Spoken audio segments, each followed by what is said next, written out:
തൃശൂർ അതിരപ്പള്ളിയിൽ കാലിന് പരിക്കേറ്റ കൊമ്പനെ നിരീക്ഷിക്കാൻ ഡോക്ടർമാരുടെ സംഘത്തെ നിയോഗിച്ചു.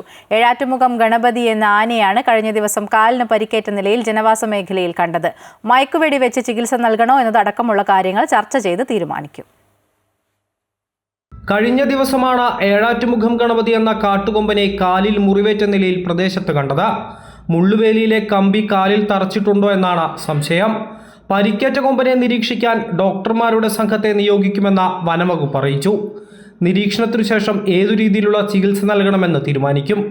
മയക്കുവെടി വെച്ച് ചികിത്സിക്കുന്ന കാര്യം ചർച്ച ചെയ്ത് തീരുമാനിക്കും. നിലവിൽ ആനയുടെ നടത്തത്തിൽ നിന്നും കാലിന് പരിക്കേറ്റതായി സൂചന ലഭിച്ചിട്ടുണ്ട്. അതിരപ്പള്ളിയിലെ സ്ഥിര സാന്നിധ്യമാണ് കാട്ടുകൊമ്പൻ ഏഴാറ്റുമുഖം ഗണപതി.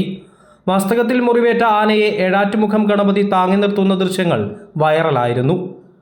അമൃത ന്യൂസ്, തൃശൂർ.